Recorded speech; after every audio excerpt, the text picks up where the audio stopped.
ನಾನು ನಿನ್ನೆ ದಿನ ಶಿಕಾರಿಪುರ ನನ್ನ ಕ್ಷೇತ್ರದಲ್ಲಿ ಗ್ರಾಮ ವಾಸ್ತವ್ಯವನ್ನು ಮುಗಿಸ್ಕೊಂಡು ನಿನ್ನೆ 3 ಗಂಟೆಯಿಂದ ಪ್ರಾರಂಭ ಆಗಿ ಇವತ್ತು 3 ಗಂಟೆಗೆ ಮುಗೀತು. ನಮ್ಮ ಜಿಲ್ಲಾಧ್ಯಕ್ಷ ಆಗಿರ್ತಕ್ಕಂಥ ರಾಜಶೇಖರಣ್ಣ ಅವರು ಸರಿಯಾಗಿ 5 ಗಂಟೆ ನಾವು ಕಾರ್ಯಕ್ರಮ ಪ್ರಾರಂಭ ಮಾಡ್ತೇವೆ, ತಾವು ಬರಬೇಕು ಅಂತ ಹೇಳಿದಂಥ ಸಂದರ್ಭ ನಾನು ಬಂದಿದ್ದೇನೆ.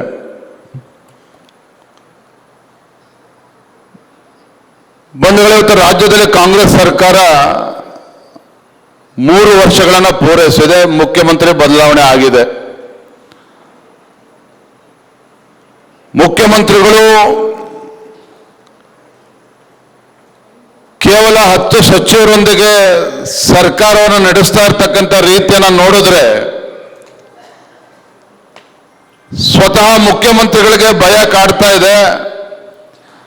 ಯಾವಾಗ ಮಂತ್ರಿಮಂಡಲದ ವಿಸ್ತರಣೆಗೆ ಕೈ ಹಾಕ್ತೀವೋ ಆವಾಗ ತಮ್ಮ ಬುಡಕ್ಕೆ ಬರ್ತದೆ ಅನ್ನುವ ಭಯದ ಕಾರಣದಿಂದ ಇನ್ನೂ ಕೂಡ ಕ್ಯಾಬಿನೆಟ್ ಎಕ್ಸ್ಪಾನ್ಷನ್ ಮಾಡೋದಕ್ಕೆ ಆ ದುಸ್ಸಾಹಸಕ್ಕೆ ಇನ್ನೂ ಕೂಡ ಕೈ ಹಾಕದಂತೆ ಕಾಣ್ತಾ ಇಲ್ಲ.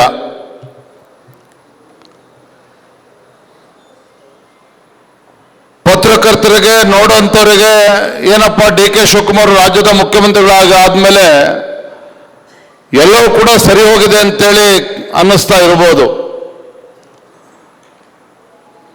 ಆದರೆ ಯಾವ ದಿನ ಅವರು ಕ್ಯಾಬಿನೆಟ್ ಎಕ್ಸ್ಪಾನ್ಷನ್ಗೆ ಕೈ ಹಾಕ್ತಾರೋ ಅಲ್ಲಿಂದ ಈ ರಾಜ್ಯದ ಮುಖ್ಯಮಂತ್ರಿಗಳ ಕೌಂಟ್ ಡೌನ್ ಶುರುವಾಗ್ತದೆ. ಈ ರಾಜ್ಯದಲ್ಲಿ 3ನೇ ಮುಖ್ಯಮಂತ್ರಿ ಬಂದರೂ ಕೂಡ ಆಶ್ಚರ್ಯ ಇಲ್ಲ.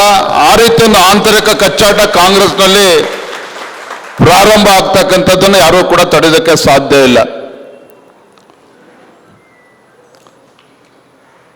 ಇವತ್ತು ಭಾರತೀಯ ಜನತಾ ಪಾರ್ಟಿ ಮತ್ತು ರಾಜ್ಯದಲ್ಲಿ ನಾವು ವಿರೋಧ ಪಕ್ಷ ಸ್ಥಾನದಲ್ಲಿ ನಾವು ಇದ್ದೇವೆ, ವಿರೋಧ ಪಕ್ಷದಲ್ಲಿ ಕುಳಿತುಕೊಂಡಿದ್ದೇವೆ. ಅದಕ್ಕೆ ನಾವು ಇವತ್ತು ವಿರೋಧ ಪಕ್ಷದಲ್ಲಿ ಕೂತಿದ್ದೇವೆ ಅಂತ ಹೇಳಿದ್ರೆ ಅದು ಕಾಂಗ್ರೆಸ್ ಪಕ್ಷ ಎಷ್ಟು ಕಾರಣ, ನಾವೆಷ್ಟು ಕಾರಣ, ಅದು ವಿಶ್ಲೇಷಣೆ ಮಾಡೋದಕ್ಕೆ ಹೋಗೋದಿಲ್ಲ. ಆದರೆ ಸ್ವಯಂಕೃತ ಅಪರಾಧದಿಂದ ನಾವು ವಿರೋಧ ಪಕ್ಷ ಸ್ಥಾನದಲ್ಲಿ ಕೂತಿದ್ದೇವೆ ಅಂತಕ್ಕಂಥದ್ದು ಅಲ್ಲಗಳಿದಕ್ಕೆ ಸಾಧ್ಯ ಇಲ್ಲ.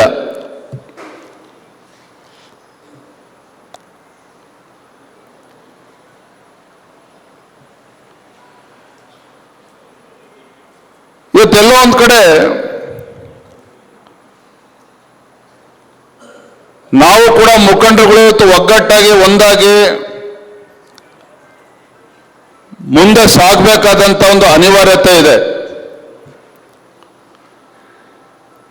ಒಂದು ಕಡೆ ರಾಜ್ಯದಲ್ಲಿ ಒಂದು ಭ್ರಷ್ಟ, ರೈತ ವಿರೋಧಿ, ಬಡವರ ವಿರೋಧಿ, ಮಹಿಳಾ ವಿರೋಧಿ ಇವತ್ತು ಕಾಂಗ್ರೆಸ್ ಸರ್ಕಾರ, ಹಿಂದೂ ವಿರೋಧಿ ಇವತ್ತು ಕಾಂಗ್ರೆಸ್ ಸರ್ಕಾರ ರಾಜ್ಯದಲ್ಲಿ ಆಡಳಿತ ನಡೆಸ್ತಾ ಇದೆ.